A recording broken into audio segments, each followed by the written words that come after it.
the Houston Immigration Legal Services Collaborative, and I'm really excited to be able to do a panel and feature some of the voices of folks who have been involved in our collaborative since its early seeds. The ideas of the collaborative kind of came in 2013, and who you're going to hear from today, and we have one more panelist who is hopefully trickling in, are just a few of the organizations that are affiliated with the collaborative. So I wanted to actually just give a quick opportunity. If you are sitting in this room right now and you are part of our collaborative, can you just stand up?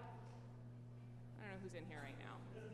Yeah, so there are lots, organizations from Houston that are attending this conference and that you talk to today, and over the next 2 days, are part of our collaborative, are able to talk about the collaborative. So talk to lots of people, folks from Houston, about kind of the work that's going on here.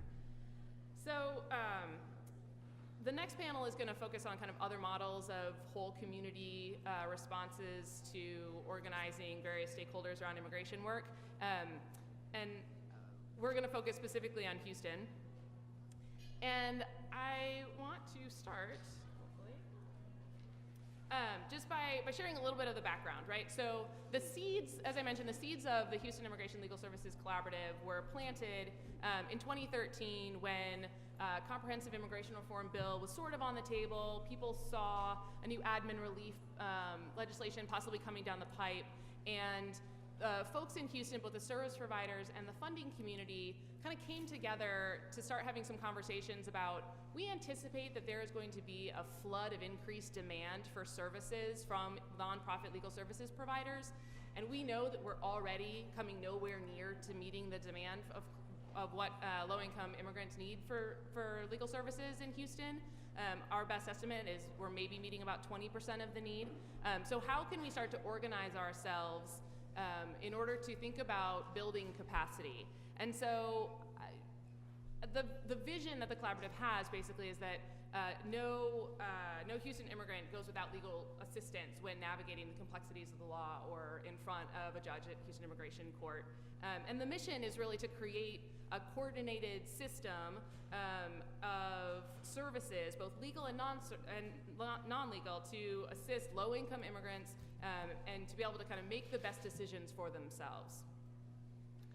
So one of the first things that we did in Houston in 2013 and 2014 was to bring on a consultant actually who had no experience in immigration, who had a disaster preparedness background actually, but to start doing some work in organizing folks and doing a landscape analysis about what were the gaps of services that existed, and to start to organize around coming up with a community plan and set some goals and strategic intentions for the legal services providers and the wider network of organizations that are part of our collaborative. So our community plan was developed in 2014, and we revised it again in 2016.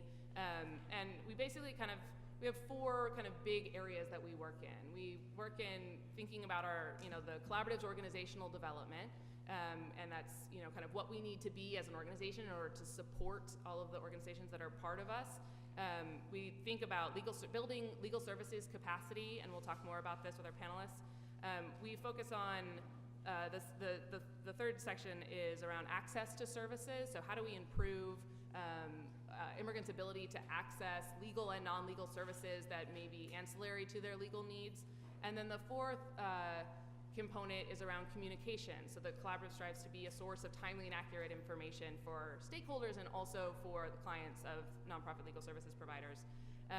You can download our whole community plan and read all about it there. And I want to actually invite Magna Goswami to kind of comment. So I'm going to kind of be telling a narrative arc throughout this, and we're going to kind of pull people in as we go. Magna Goswami is a program officer with the Houston Endowment. They are the largest private foundation in Houston.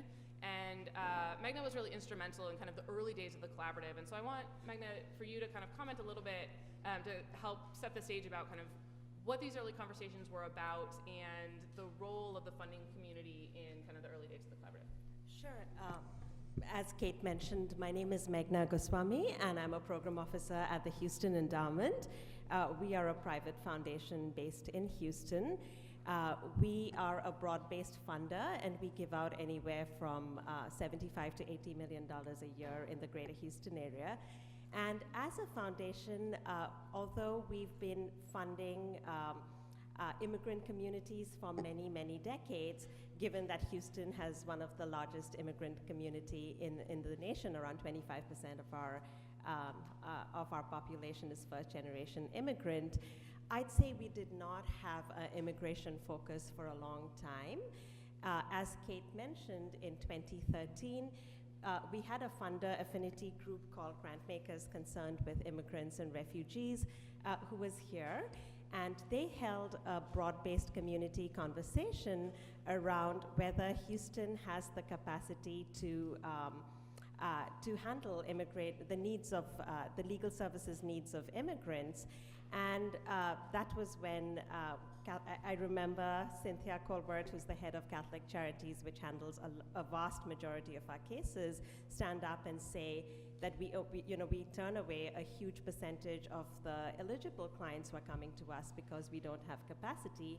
And if there was any kind of immigration reform which would make a large portion of the population eligible for services, it would have a tsunami effect on our community. That's when we started as a foundation reaching out to other funders. So Simmons Foundation and us were some of the early foundations that were engaged in this conversation. And we basically knew we were neutral enough where we could host community members, including local legal service providers, nonprofit organizations, and others, to have this initial conversation of what would it take to Houston to have a really amazing system in place that could respond to the needs of legal services needs of immigrant communities. So we were able to fund Migration Policy Institute to do a landscape analysis of Houston, just to understand our immigrant population a little more. And then, as Kate mentioned, we had a consultant lead us through a year-long process of developing a local community plan, which had those broad-based pillars. Throughout the process, we worked really closely with national folks who had been doing this work for a while, just to learn about best practices. Also, I'd say there are several collaboratives across the nation around immigration, and what makes Houston's collaborative different from the others is, I'd say, we're the only collaborative that we are aware of which has funders and service providers and the city and other entities around, and law schools around the same table. So right now it's a 40-plus member collaborative, and we have a smaller executive committee that meets on a regular basis. And I'd say the collaborative has been instrumental in ensuring that Houston has a really good response to any kind of spike or any immigration issues that the community is dealing with. So for example, right after the executive orders on immigration were passed earlier this year, the collaborative played a really, really important role in making sure that pro bono attorneys were in place, and that we have a really strong listserv, and Andrea does a very good job of making sure that people in the field get policy updates and interpretations of what it means, what any of those policies mean for immigrant communities. So I'd say that amongst many of the portfolios that I oversee at the endowment, this has been one of our big success stories. Thanks, Meghna. So, that's I think a helpful kind of context, and I think one of the important things that we talk a lot about at the collaborative is collaborative organizations kind of make a commitment to the community. And one of the first conversations that we started having was, we have a formal kind of membership process, and we want to bring in legal services providers that are making a strong commitment to high quality legal services that understand the unauthorized practice of law and how to avoid it. And so we kind of have we talk about kind of a commitment to the quality of services in terms of working clients' best interest, being trustworthy, really focusing on UPL and how not to do that.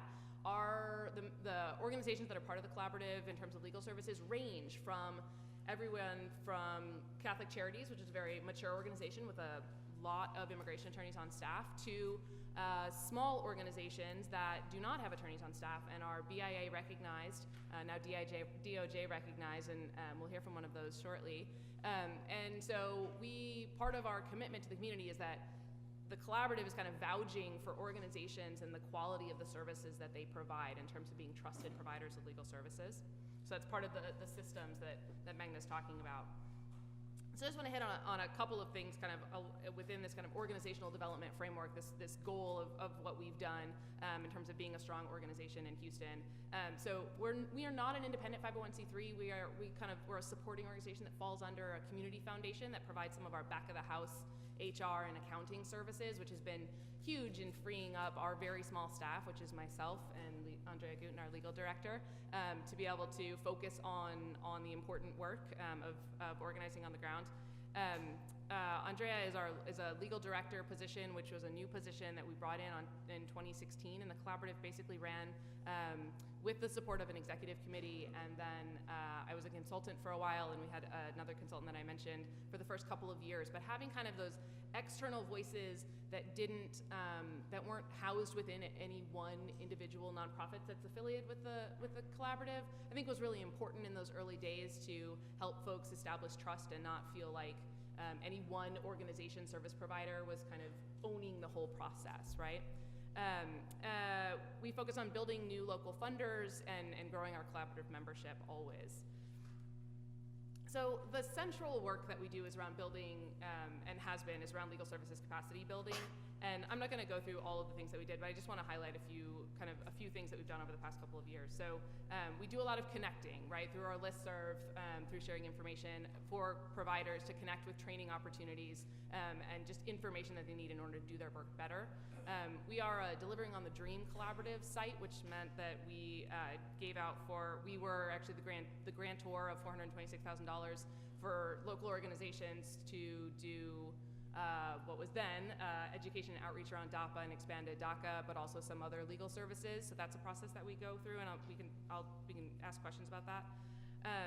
We did contingency planning around DAPA and DACA before the Supreme Court's non-decision and the election of our current president made these conversations sort of moot. And we have strive to kind of plug in to actually kind of coordinate legal services for things that are really that are needs in our community, right? So we were having conversations around the table about the fact that adults with children applying for asylum in Houston were going without legal representation of any kind at astronomical rates. So what could we do as a collaborative to build a system that could sort of begin to sort of touch on that? And so we do pro se asylum workshops, primarily in partnership with two of our collaborative organizations, Human Rights First and Tahirih Justice Center, and people can talk to you more about that as well. We also host regular trainings for attorneys that we kind of do internally, both bringing in outside trainers and also using our local expertise. And then we've focused too on building capacity by using the DOJ accreditation and representation and recognition process in order to build capacity for small organizations. And I'm going to ask Irfana Hussein, who is the outreach coordinator for DAIA, which is a small nonprofit that primarily provides wraparound social services for South Asian victims of domestic violence. And Irfana, can you just kind of talk to us a little bit about how your organization and kind of who you are being a part of the collaborative is important for connecting your clients to legal services and especially the BIA process? Sure, thank you, Kate. My name is Irfana Hussein. I'm the Director of Outreach at DAIA. We're a small nonprofit organization, and basically what our mission is to provide culturally specific and linguistic specific services to survivors of domestic violence and sexual assault from the South Asian community in the greater Houston area. Now, some of our services include, crisis management and counseling and financial assistance. However, because we do serve a largely immigrant population, the cases that we see, a lot of them have to do with immigration control. So one of the things that we do lack in our organization, being a small nonprofit organization, is that we don't have in-house counsel at all. And that allowed us, kind of limited our services, and we have to seek out private attorneys or other organization, and we're not able to take on as many clients for that reason. So HILSC has really been, great for us because it has allowed us to build that legal capacity.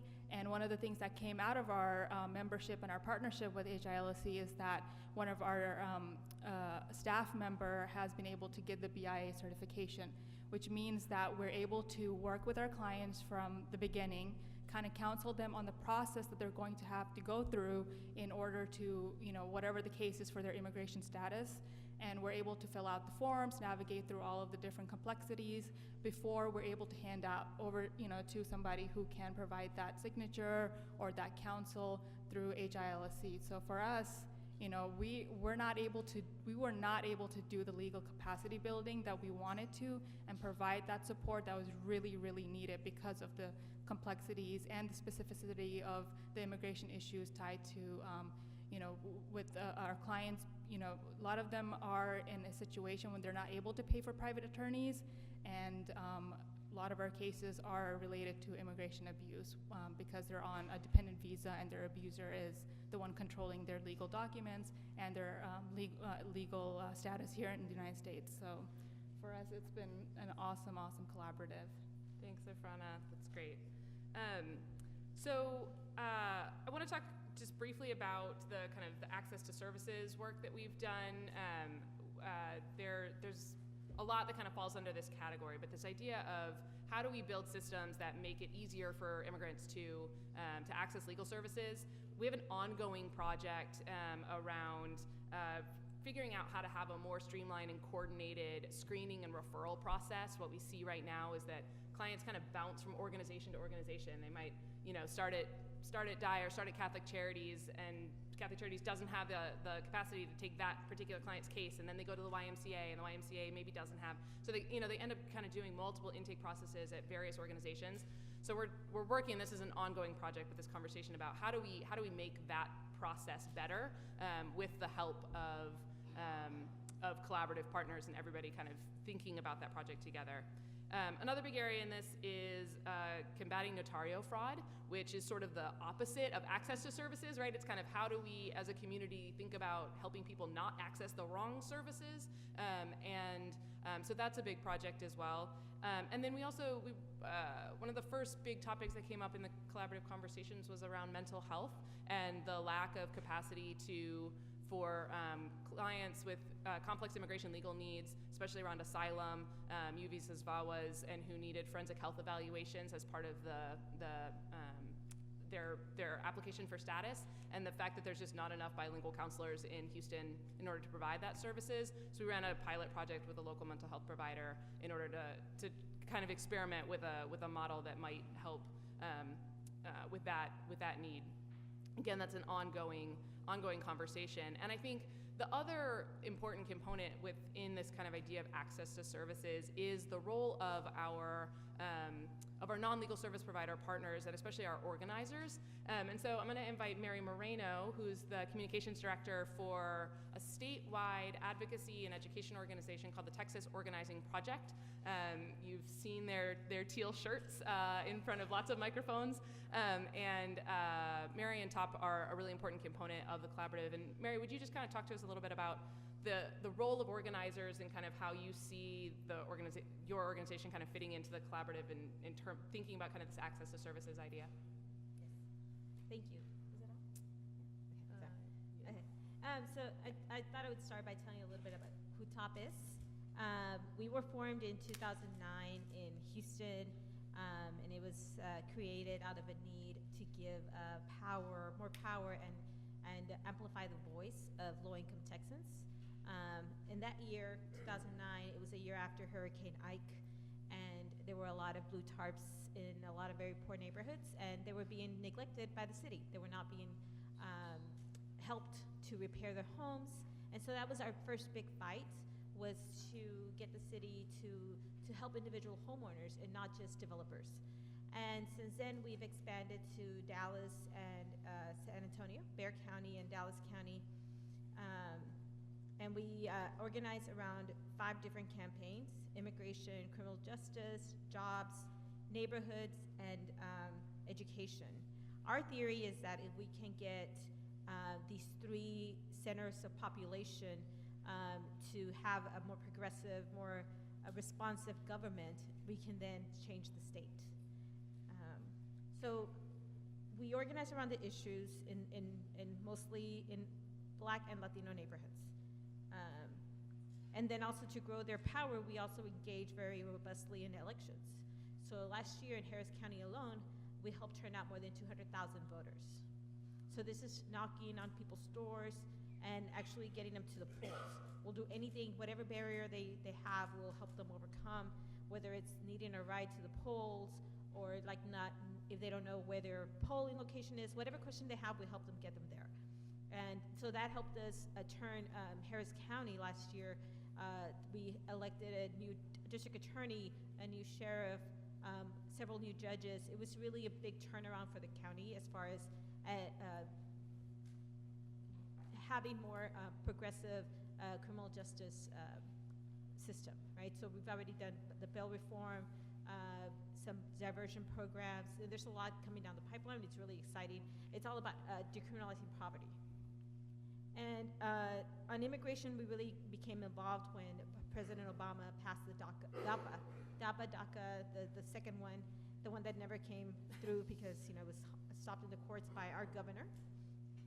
But that's when we really started going into the neighborhoods and doing Know Your Rights programs. And this is where our collaboration with HILSC really came into, it was really needed, right? So we could organize a lot of people and bring them to workshops. And HILSC would help us with attorneys and with the actual structure for the workshops, and also with neighborhood centers. So we really developed a lot of partnerships with a lot of the groups that are part of the HILSC. And that was really critical, and it really helped us be able to have like big workshops where we could reach a lot of people at once. And a lot of what the Value Top brought too is that we are in the neighborhoods 24/7, right? We're always in the neighborhoods. People know Top, they know the teal shirts because they see us everywhere. We're always knocking on doors. So we already had that relationship with the community. So when they are in their most vulnerable state, when they're like scared about their immigration status, we already have a foot in the door with them, right? So it's easier for them to come to our workshops, and because they trust us, right? Because they know we're part of the community. And then HILSC can come in with their expertise and really like help us with screenings. The screenings were really popular, and just helping people like know that a lot of times there is a way forward with their immigration status. That's perfect. Thanks, Mary. The fourth leg of what the collaborative's been thinking about, kind of moving on to this area of communications, we are trying to. The collaborative wants to elevate and amplify the voices of all of the direct services providers, right? I mean, that's really our mission, and we are constantly, struck with, and one of the big challenges that we work on all the time in terms of communication is figuring out how we can find ways for the community to speak with one voice on particular issues. We've done press statements on the Syrian resettlement, refugee resettlement issues broadly, on SB4, on DAPA and DACA, right? And so figuring out how to do messaging in a way and communications in a way that allows lots of organizations that have very different interests in being perceived as being political, for example. I mean, the collaborative is an apolitical organization. We were never founded to be an advocacy organization, but one of the things that we're kind of thinking and talking a lot about now is kind of how to continue to have that conversation about doing strategic communication. So what we've done primarily is kind of communications that help that individual organizations can kind of sign on to, right? So kind of community statements that organizations or individuals can add their names to, but that the collaborative can kind of sponsor and help usher through. We did a PSA that's running on a couple of local TV stations that highlights just the collaborative in general, directing people to our website to find access to the service providers that they need. We use our Twitter account and we use our website as a hub for communications, both in terms of providing updates for changes in policy that people need, and also, developing a set of community resources as well. So all of it that we've talked about so far is stuff that the collaborative has always done, and it's stuff that we've been thinking about since 2013 when we first started having these conversations. I'm gonna have our last three folks kind of talk and focus on this pivot, right, that we've seen in 2017. I was on maternity leave over the presidential election, and I was very grateful for that, and then I came back to work on January 6th, and then the executive orders came down, and the world changed, right? And so what we've done this year, I think, is I feel really grateful for the fact that our system was kind of in place and our network was in place already, and we are continuing to be committed to all of the stuff that we've talked about, right? But we've also kind of entered into some new arenas. And one of those, and this kind of overlaps the 2016-2017 area, is this Welcoming Houston initiative, which was a strategic planning process that the collaborative was a co-leader and facilitator for with a lot of partners in Houston. But the idea was to be able to make some recommendations to our mayor about how Houston could be a more welcoming city to immigrants, and to implement strong policy recommendations around immigrant integration, and from including legal and safety concerns, quality of life concerns, educational concerns. And I'm gonna ask Alex Triantafillis to talk to us a little bit about that process. And Alex is the Director of Immigration and Economic Opportunity at one of our legal services providers called Baker Ripley, formerly known as Neighborhood Centers. And Neighborhood Centers is a holistic organization that has a lot of services, and immigration legal services is one component of that. So Alex, will you talk a little bit about why the collaborative was the right partner and thinker in terms of the Welcoming Houston collaborative, and kind of what our role was, and why that work matters to our broader work? Sure. Well, first of all, thank you, Kate, for having me here today. And let me just say, the reason why when you went away on maternity leave that we survived is because of all the work that you've done leading up to that. So you put us in a position to succeed, and because of the work that Andrea Guten did somewhat in your stead during that time, which saved us in many ways. So just very briefly on Baker Ripley, we, as Kate mentioned, are a community development organization providing a wide variety of services, but within our immigration department, we provide direct legal services within our legal office. We also offer citizenship classes and monthly citizenship and immigration forums where people can come and get free assistance applying for citizenship, but also free consultations regarding any other immigration issue.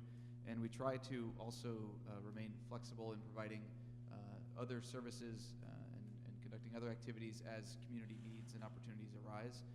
So we've been a grateful partner of the collaborative and have had our hands in a lot of different activities. In terms of Welcoming Houston, so the collaborative was the clear sort of starting place for that, because the collaborative had already been doing the work of building a coalition here in Houston, specifically in immigration legal services and some of the ancillary services as well. But that provided a really great starting point for us to launch the Welcoming Houston initiative, for which the goal was to really expand the work that we'd already built as a coalition in immigration legal services across a variety of other immigration topics. So throughout, and I'll get into the details here in a minute, but throughout the Welcoming Houston process, we've focused on all kinds of other topics as well. So definitely legal services and public safety issues, but also economic issues, how to make sure kids are integrated and comfortable in the education system, and how can immigrants' quality of life be on par with the rest of Houstonians' quality of life. So that's been those are some of the examples among others. Also, how can immigrants be more engaged civically at the city and other governmental levels as well. So just in terms of, I'll give a quick background on the Welcoming Houston process and talk a bit more about where it's gone and where we are today. So this, the initiative was kicked off with the blessing of Mayor Turner after Mayor Parker also signed off on it before the end of her tenure. And so having both of those mayors' support has been critical. The mayor convened a task force that the collaborative and Baker Ripley and the City of Houston's now newly named Office of New Americans and Immigrant Communities, if I have it right, sort of partnered to lead this task force. And so it's a task force of more than 30 individuals, but then we had committees leading us to have more than 100 different individuals and stakeholders involved in this effort to come up with list of recommendations for how to make the city and the region more welcoming to immigrants. So over the course of several months, we drafted and talked about and improved upon this set of recommendations, and there was a critically important moment that Kate touched on that really changed the tenor and really the pace of our work, which was, of course, the November 8th election, which led us to have a much more urgent timeline and to be much more forthright about the need for advocacy, frankly speaking, and also for the right policies and the right initiatives in place here at the city level to make sure that we're keeping Houstonians safe regardless of their immigration status. And so that really, like I said, changed things, and so it actually even pushed up our timeline. We presented to the mayor on January 20th our list of 50 recommendations, and again, those recommendations covered this wide variety of topics that I mentioned. And we are, in terms of where we are today, the city is still looking at some of those recommendations. They've started to work on, I would say, perhaps a handful of them. And so to some extent, we're in a waiting game. And we're hoping that this summer we'll start to see more progress on that front. I will say, though, that in the meantime, there has been real progress in the sense that we've really built a coalition that, again, is broader than just immigration, focused on immigration and legal services, and that, in fact, is even focused on not just how we can improve the lives of immigrants here, but also how we can improve other processes at the city and other governmental levels. So just one example of that, for example, is our emphasis. This is recommendation 50. It's listed last not because it's least, but recommendation 50 is about transparency of data and making sure that we're using data to inform decisions. Yes, as it relates to how we work with immigrants in this city, but also across a variety of other areas that affect equity and other issues here in the city. So I think that's something to certainly be proud of there. And we really have now a framework for moving forward. So we will hopefully have the city's partnership in moving a lot of those things forward. And again, we already do on some fronts, but to have this coalition that's more broadly built now and more engaged than ever, I would argue, focused on these 50 recommendations and thinking about how to move those forward has been really critical. But again, it all started with the collaborative, providing a framework for us to work within, starting with immigration and legal services, and now we have this much broader framework to work on and to work within. And so we're hopeful that in 2017 we're going to see a lot more progress on those fronts, and we are working hard to make sure that happens. Absolutely. Thanks, Alex. So the Welcoming Houston plan is definitely kind of the language that you will hear a lot of people talk about in Houston, and part of what's framing, I think, a lot of people's work right now. I'm going to ask Alyssa Gomez, who is Executive Director of the Houston Volunteer Lawyers, and they are the pro bono arm of the Houston Bar Association, to talk to us a little bit about one of the other kind of big pivots in 2017, which has really been thinking more critically and strategically about how to build systems of support for pro bono attorneys to plug into immigration legal services providers. And particularly, if you'll talk, Alyssa, a little bit about the hotline and the role of your organization in helping set up these systems. Sure. So a little background is that Houston Volunteer Lawyers is a very traditional, in a sense, pro bono legal aid organization. It's been around for 35 years and has never handled anything immigration related. And so we've done family law, landlord-tenant, probate, things that fall into the bailiwick of, really there's zero money at stake, and so someone has to pay us to, try to help folks who can't afford the legal services that they need, just like any other legal aid, but I'd say the least popular legal aid that there is.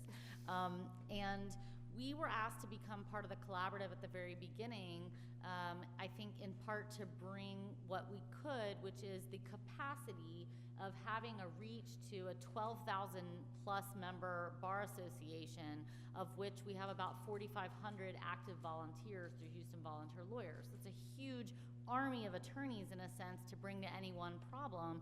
And in the last few years, HVL had been trying in particular to offer more of a variety of pro bono opportunities to volunteers, whether it came through our own intake or through some of these other organizations.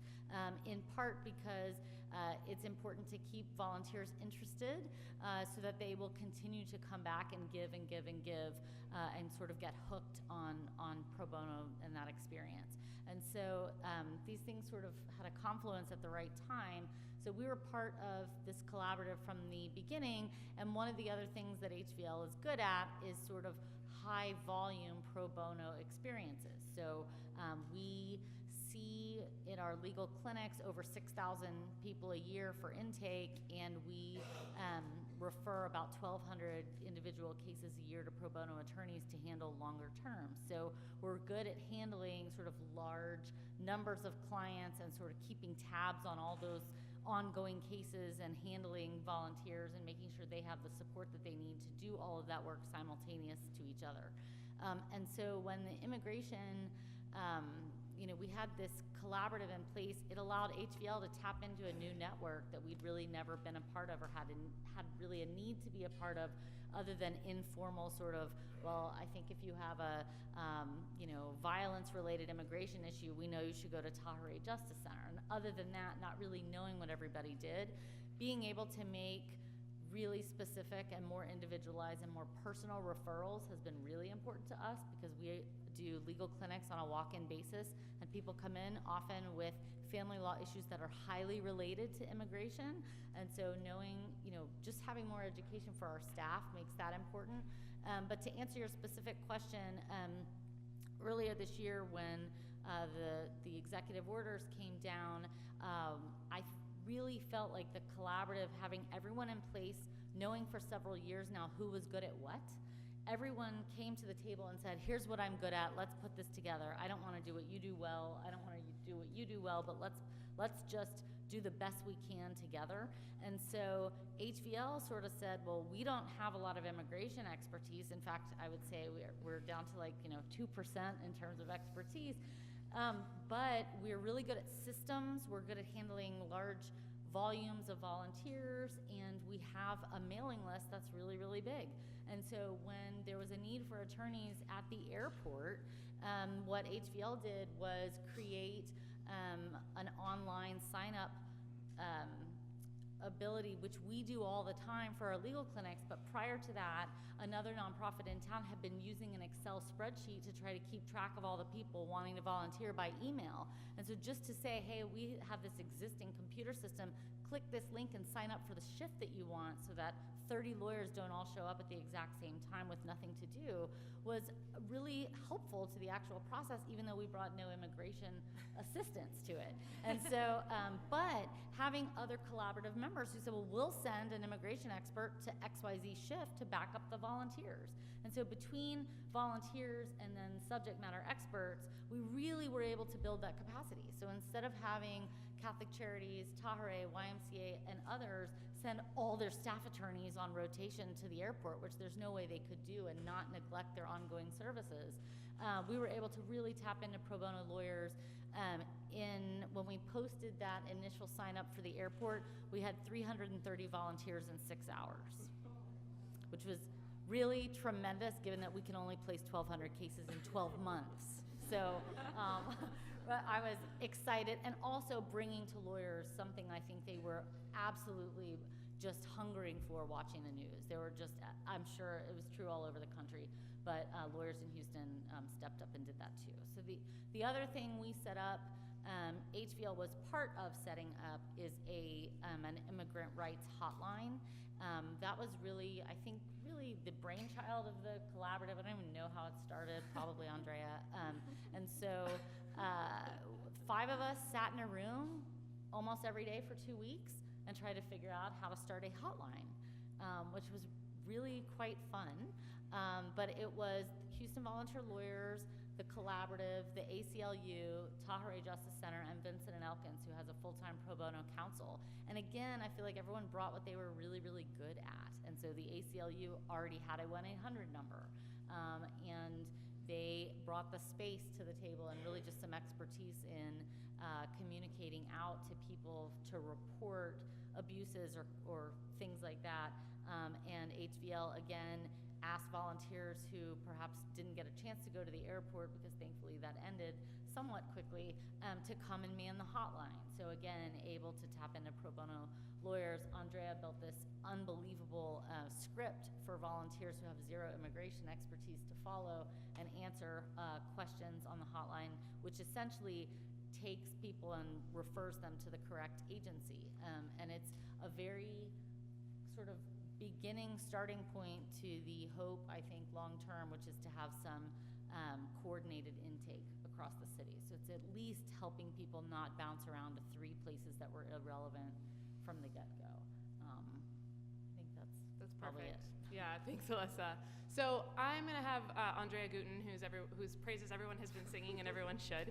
Andrea Guten is our legal director at the Collaborative, and she came to us previously from Human Rights First, which for those of you who are at the site visit, she used to have her office upstairs in this building, and now she works for us, which is amazing. And so Andrea is an immigration attorney, but also a systems level thinker.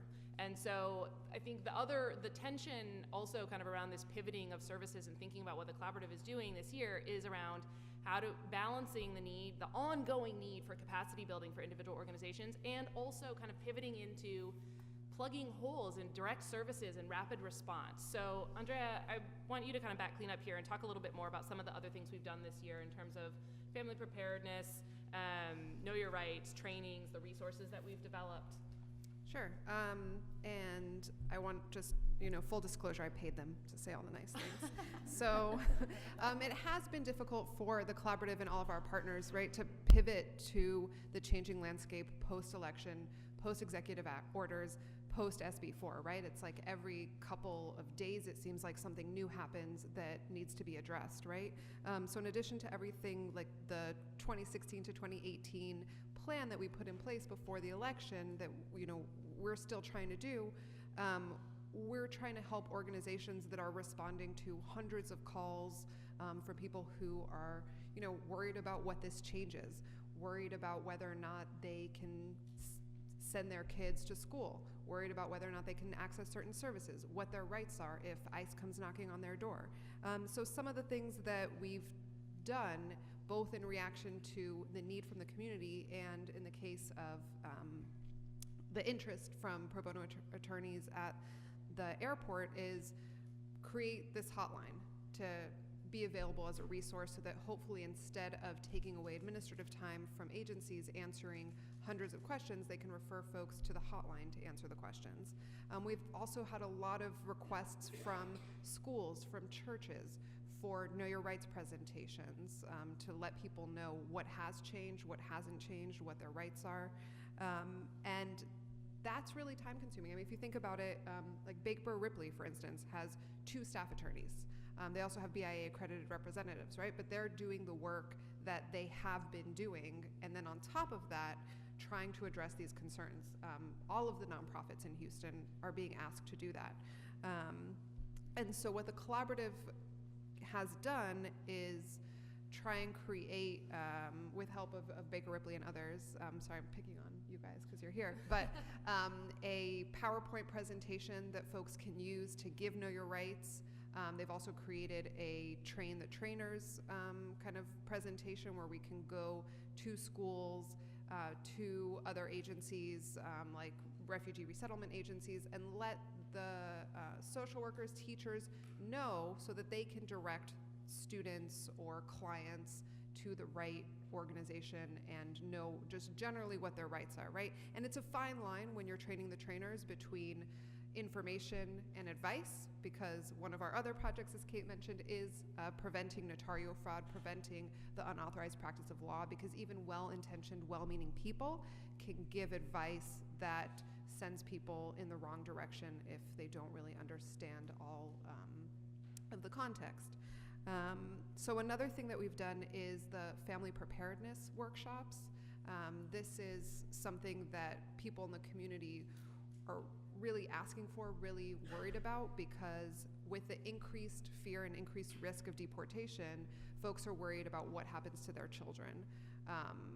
What happens not only to U.S. citizens, but also to non-U.S. citizen children.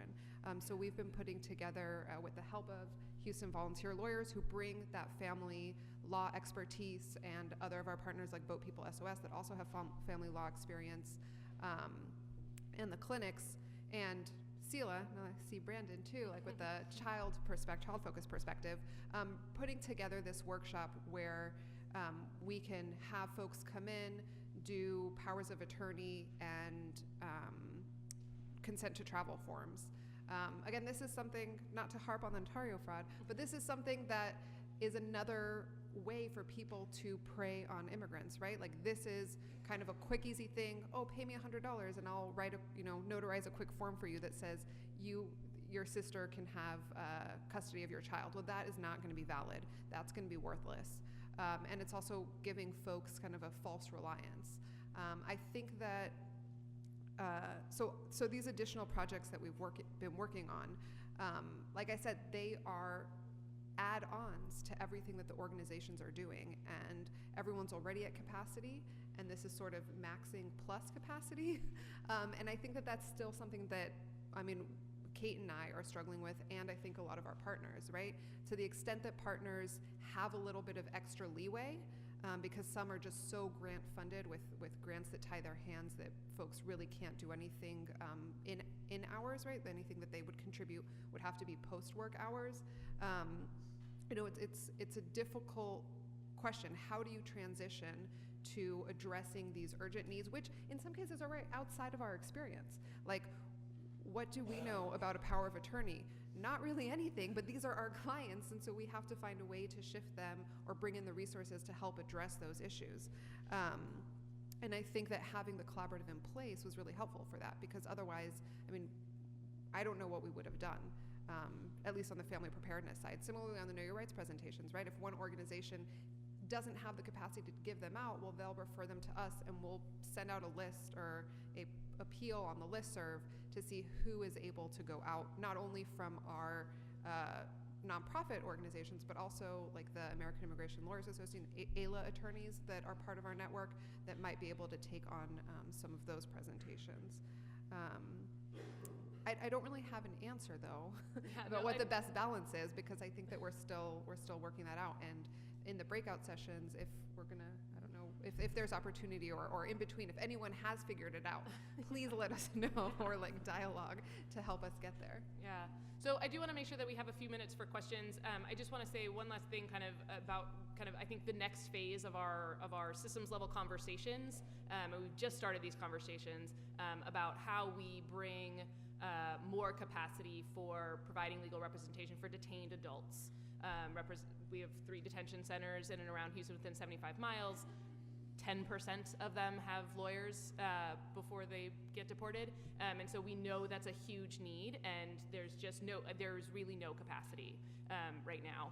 And then the flip side of that also is starting to think about how our existing nonprofits and partners can start to think about impact litigation. And so those are 2 big question marks and ongoing conversations that are going to inform our work throughout the year and the coming years, I'm sure. So we started a little late, but I want to make sure that we have time for a few questions, and please ask them. And join me in thanking our lovely panelists.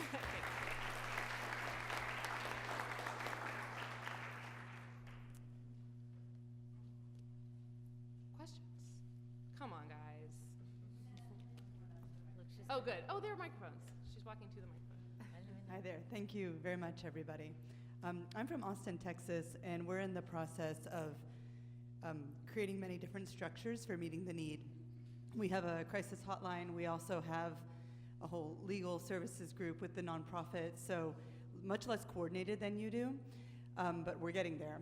And the question we're really coming up against is how to increase capacity for deportation defense, very directly. Because I did take a note of DACA, DAPA, asylum, if they have children. I saw kind of the narrow parameters of where you're focusing your resources and attention to a degree, if I had that right.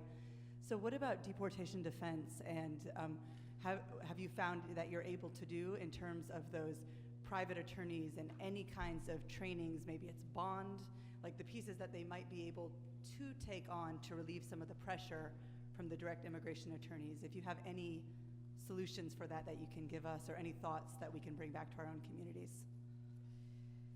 Yeah, unfortunately not.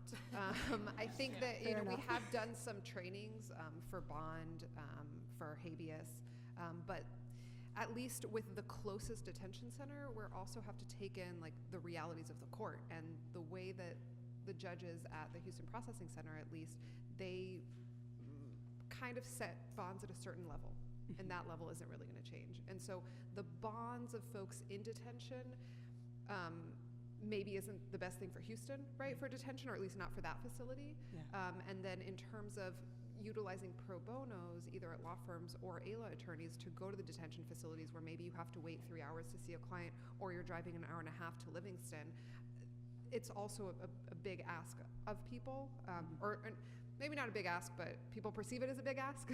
And maybe people aren't willing to, on top of the legal representation, take that time. So that's something that we are struggling with. And then I think the other big piece of it is the funding, right? The funding that ties people so closely to the work that they're already doing and doesn't really leave space. And so that's why I know, like Meghna, to the extent that she's in communications with other folks, is promoting, general operations budget, right? So that foundations and like the requests that you're making, hopefully, are like able to have operations budget so that you can hire folks to do what's needed in the changing landscape. We're talking, like Kate mentioned, right, about trying to get a little bit of increase in the detention centers,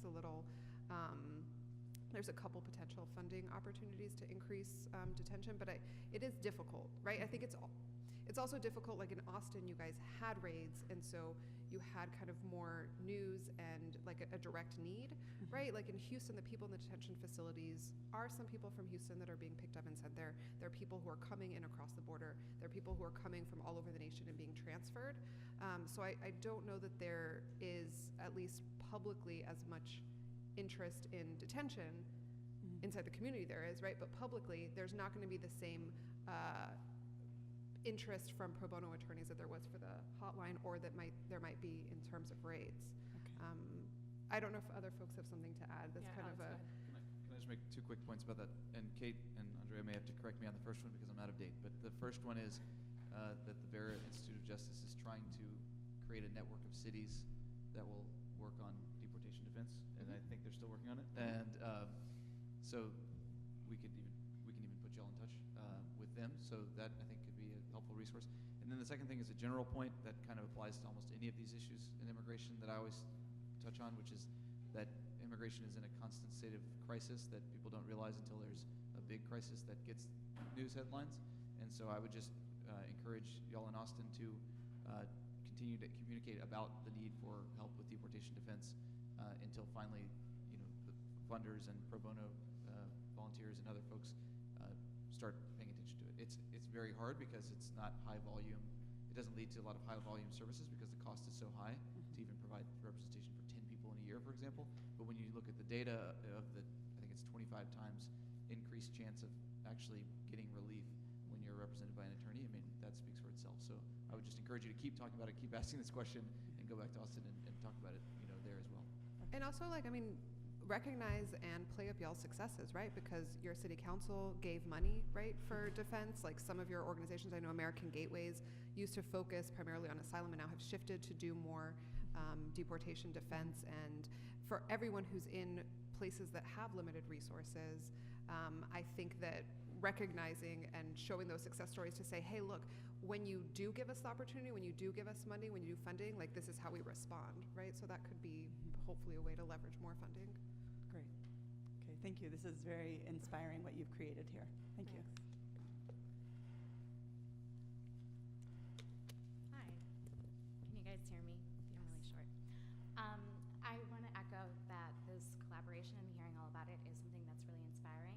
I'm from San Antonio, and a question that I have is, I think that when developing a whole of community response, it really needs to be informed by those who are directly impacted.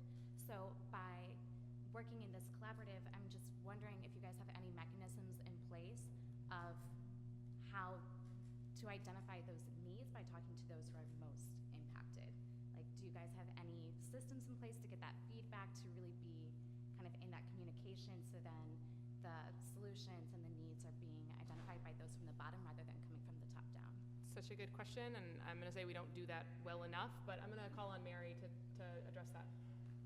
Yeah, I think that's one of the things I really love about the collaborative is that we have several organizations that are at the grassroots level who are talking to people directly impacted every day. Like our organization is led by people who are directly impacted. And so when we go to the collaborative, we are bringing their voices to the collaborative. And even last year we were working on a lot of the organizations come to the collaborative, but then also do projects outside of the collaborative that help the community. So a lot of the organizations we got together to look at community IDs or municipal IDs, and we all did like this poll asking people why they needed it and so there are ways that we get direct feedback from the community, and we prioritize their needs. Just point of information, more to the crowd, and I guess I really should sort of introduce myself. I'll be introduced in a minute, but I'm the executive director of the Capital Area Immigrants Rights Coalition, and we've been in the detention space for a long time.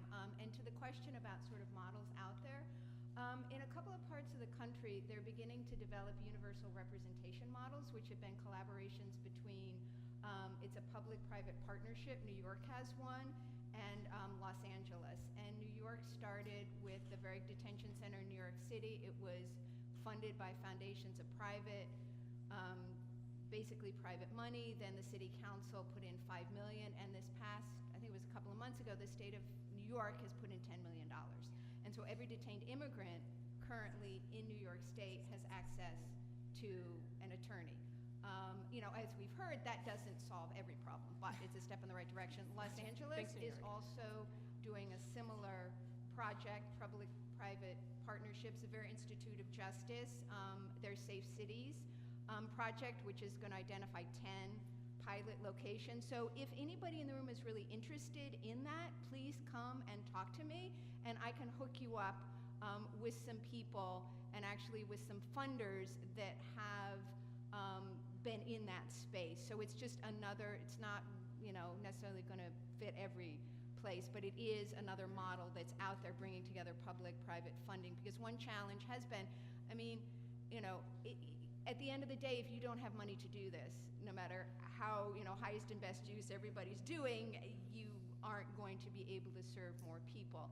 And I think one message to the funding community really needs to be to really these big funders, look, you have to start investing in direct services.